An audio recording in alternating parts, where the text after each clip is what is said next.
All right, so you wanted to take a deep dive into the UK's pre-invasion planning for a post-Saddam Iraq, huh? Well, buckle up, because these sources you sent over are, let's just say they read like a bit of a thriller. Yeah, it's it It's really sounds. something. I mean, we all know the Iraq War was messy, right?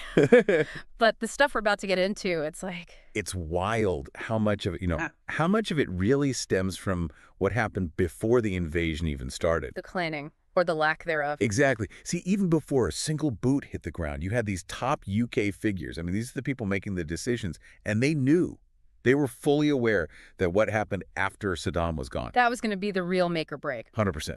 They weren't going in blind, but the way they planned for it, or didn't plan for it. Well, that's what we're here to unpack, right? So let's talk about this planning or lack thereof. What were they actually picturing would happen? So it seems like the UK military, they were kind of working off this assumption of a swift victory, something like the Gulf War. Oh, Oh, yeah.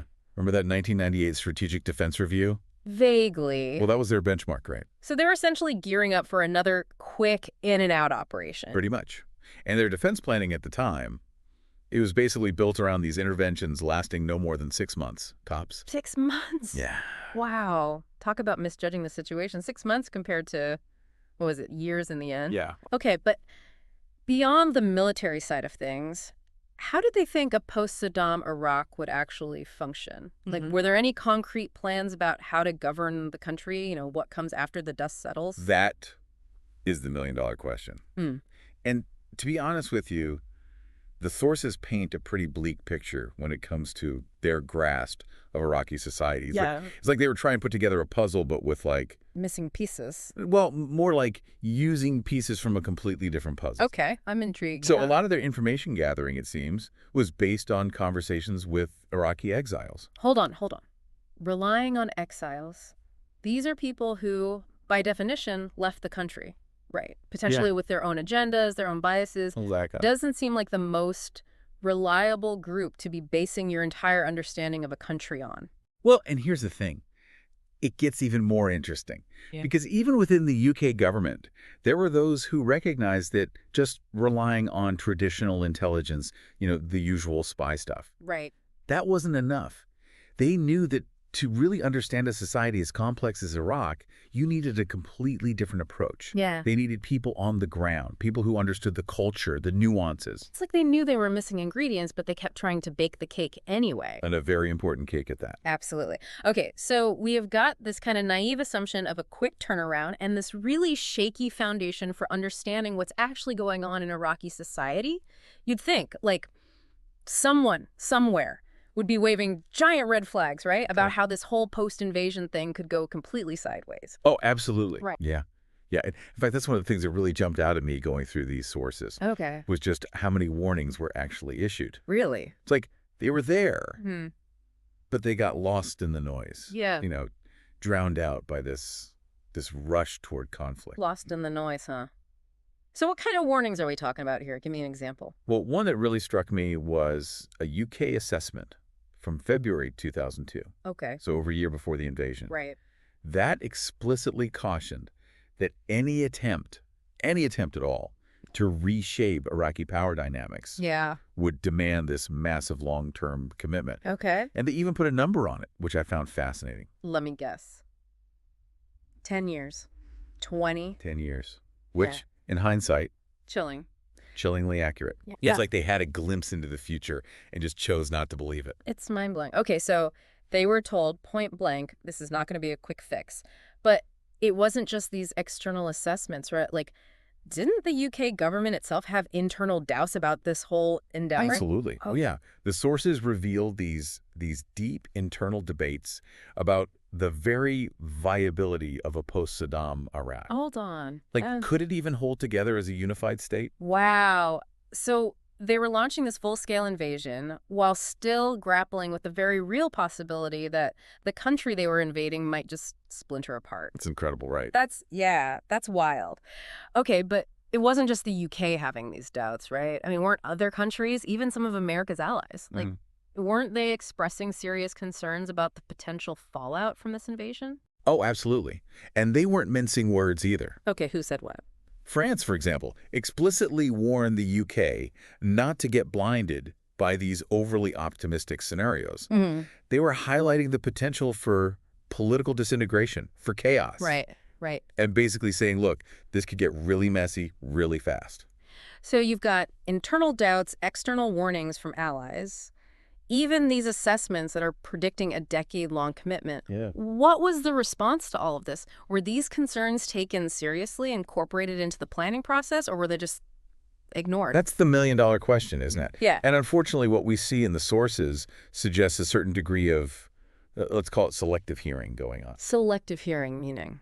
It seems that decision makers may have been more inclined to focus on the information that confirmed their existing beliefs and objectives, while downplaying or dismissing anything that contradicted the narrative they were building.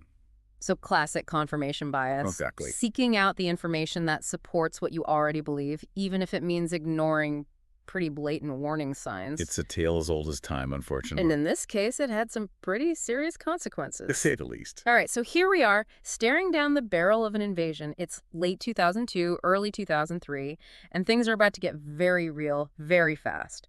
Given everything we've just discussed, the lack of clarity, the warnings, did anyone even try to get a handle on post-invasion planning in those final months? Well, yeah, I mean, there were definitely attempts. The sources make that much clear. The question is, were they too little, too late? Too little, too late in what sense? Like, imagine trying to build a house, Uh-huh. but your foundation is like shifting sand. Oh, okay. I see what you're saying. That's kind of what they were dealing with here. So they knew they needed a plan, but they weren't really sure what they were building on in the first place. Exactly. Okay, so what did this last-minute scrambling actually look like? Can you give me a concrete example from the source material? So get this. Uh.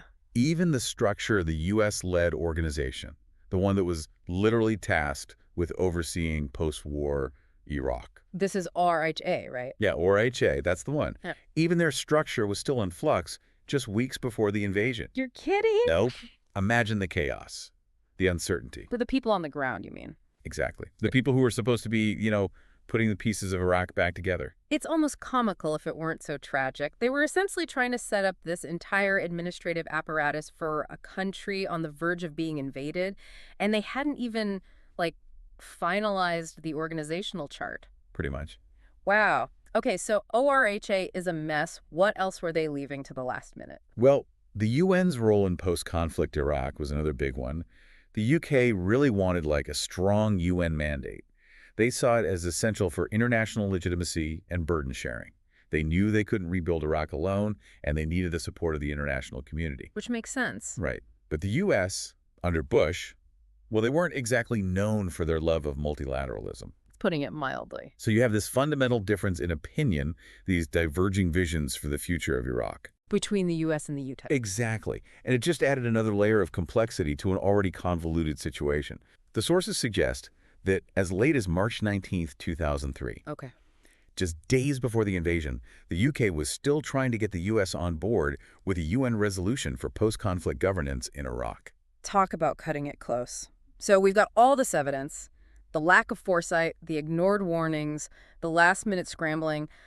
What's the key takeaway here for you? What should our listeners really be thinking about after going through all of this? I think the big takeaway, the overarching theme here, is the danger of letting ideology overshadow pragmatism. Yeah. Removing Saddam from power, yes, that was a goal. Right. But what these sources really highlight is just how ill-prepared they were for everything that came after. The aftermath. Exactly. And it raises a really crucial question. Yeah. Have we learned from this?